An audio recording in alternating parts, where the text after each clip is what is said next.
This is the final part of my review of Takara, King of Braves, GaoGaiGar. This is the final fusion review that shows how GaoGaiGar combines with the 3 Gao machines to turn into the King of Braves, GaoGaiGar. To start off with, we have GaoGaiGar.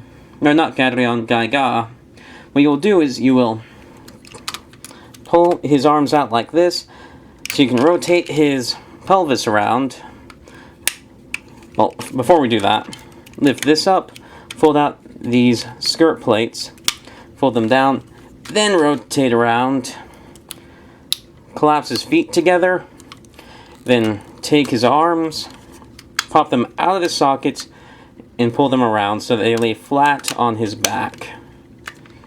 Like that. And that's all we need to do to GaoGaiGar to get him ready for the final fusion.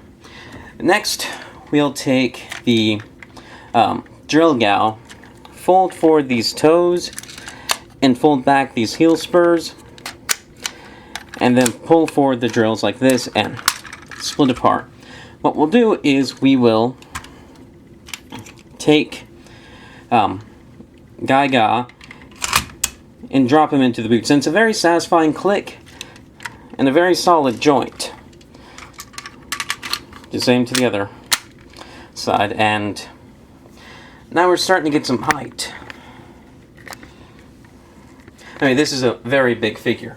Next thing is we'll take liner Gao, and you want to have it facing this way because otherwise you get a bunch of screw holes. So take liner Gao, thread it through like this, and then mend it up. And despite what I was talking about earlier about the ratchet being kind of soft, this is actually a pretty strong connection.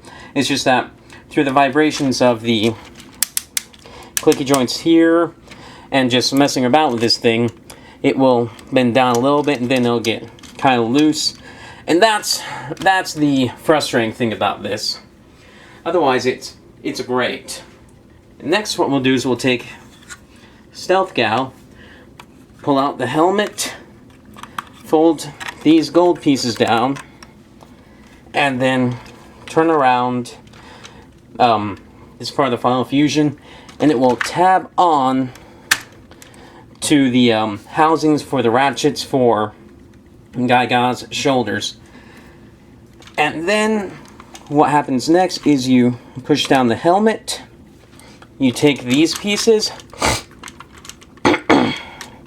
and fold them forward to complete the mane.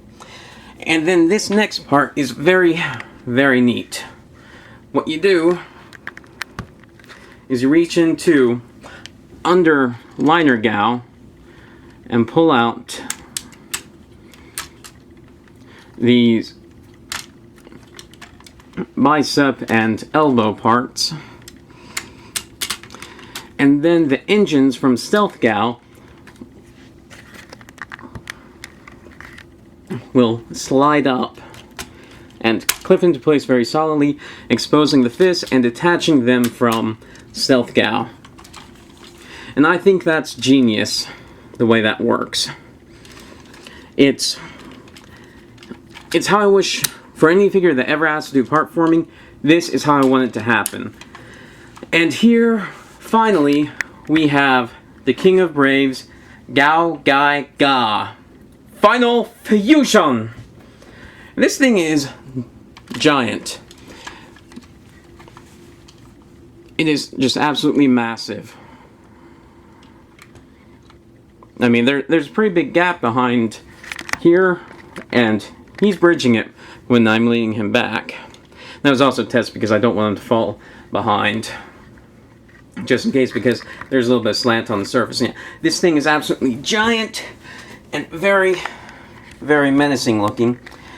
And it's in this mode where I think Stealth Gao really makes the figure, because it changes him from being just GaoGaiGar with armor on him. It changes him to be kind of more than some of his parts, because it gives him great wingspan, great helmet, really big forearms, and it completes the mane.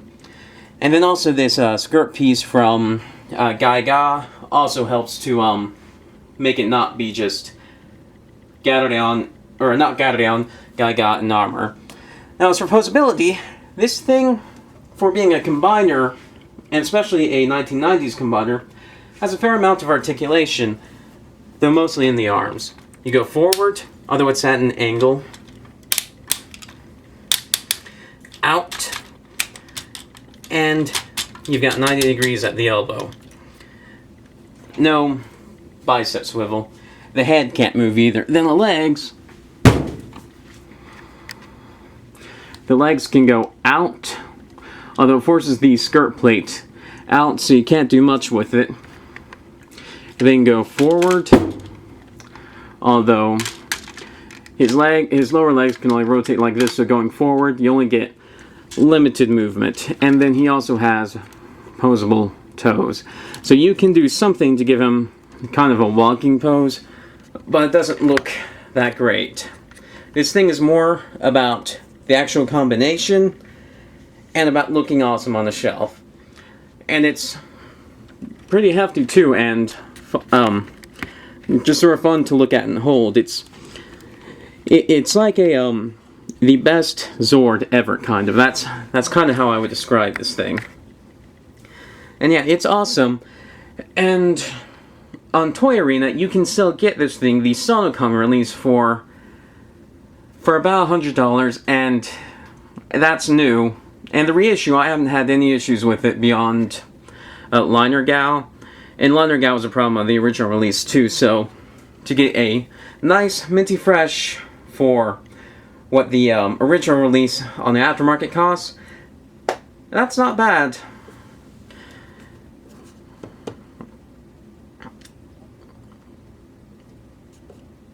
I mean, granted, it's expensive, but if you have any kind of disposable income, and if it's a anything that appeals to you here, it's worth saving up and investing in this, because this really is a great figure. And one last thing I forgot, he also comes with his dividing driver, which in the show actually was pretty interesting. It's basically a big screwdriver that fits into his hand like this. It doesn't quite look threatening. That's because it's not a weapon, it's a tool. And what it does is it splits the space around him so that he can fight without having any casualties. And, yeah, I mean, it doesn't really add anything, just makes his forearm longer and is there for show accuracy. So overall, this is a very nice figure, kind of expensive, but worth it if you know the faults that you're coming into. Basically, Liner Gao being a little bit, taking wear a little bit too fast, and the lack of posability. But yeah, I mean, you won't find a cheaper GaoGaiGar figure unless you find a sale. I think Angles has the GaoGaiGar figure for about $67 right now, but I don't know. I haven't looked into that because, well, it's CM's Corporation release, and somehow CM's Corporation always sort of has stuff that seems like it would appeal to me, but then sucks, just from watching reviews of the stuff. But anyway, very nice figure, worth every penny,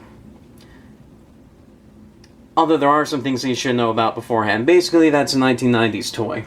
And thanks for watching.